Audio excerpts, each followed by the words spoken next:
Well, when we were there, we spent a good deal of time talking about the question of tariffs, the balance of trade, and more significantly, the systemic changes that we're encouraging China to make that would open markets for American companies. Coming back, it's good to see that these discussions are underway, that the U.S. government has put aside the tariffs for a quiet period while the Secretary of Commerce goes to continue negotiations. And I think this morning's news that the tariffs on American cars going into China has been reduced is a very positive step forward.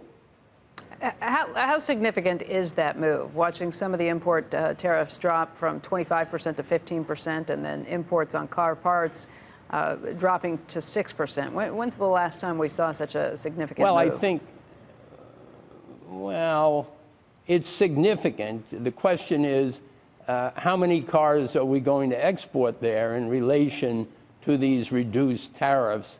I think it's very significant because it indicates that the Chinese are continuing their effort to find ways to make a deal with the U.S. It's one step. Of course, there'll be more steps because they're not going to give them all away before the Secretary of Commerce gets to China. And I've spent a lot of time talking to the senior leaders of China about this. They're very concerned to maintain a positive relationship and a private communication with the White House. My bottom line is we're moving in the right direction, but we must keep our eye on the systemic issues and remind the Chinese that we need to begin on an orderly basis to do what Mr. Xi, the president of China, said he wanted to do, was to continue to open markets over the years ahead. Tom, it's not just opening markets. Obviously, you have a wide constituency at the Chamber of Commerce. There are some of your members who are most interested in getting access to those markets and doing it without high tariffs coming down. But there are others who are very concerned just about intellectual property protections.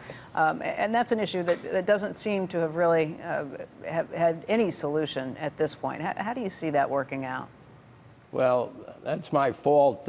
When I was saying we need to make the systemic changes, what I was actually talking about was the theft of intellectual property, the requirement that companies that do business there give up their technology to the Chinese, problems in having access to markets.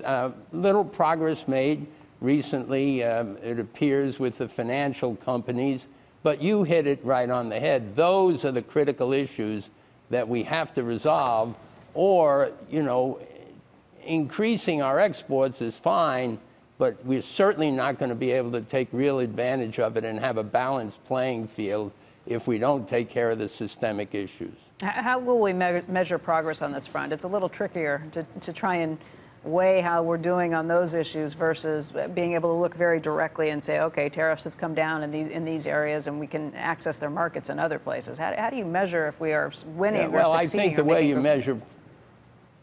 way you measure progress starts with what the deal is. If you are able to say on these three issues, we will do the following over this period of time, and you can then measure the following over this period of time. What are they doing to protect intellectual property? How are they opening access to markets? How are they reducing the demand on companies to give up their intellectual property and their technology? When you could make a plan, they could make a commitment, and if it had a schedule on it, we could measure it. Hey there, thanks for checking out CNBC on YouTube. Be sure to subscribe to stay up to date on all of the day's biggest stories. You can also click on any of the videos around me to watch the latest from CNBC. Thanks for watching.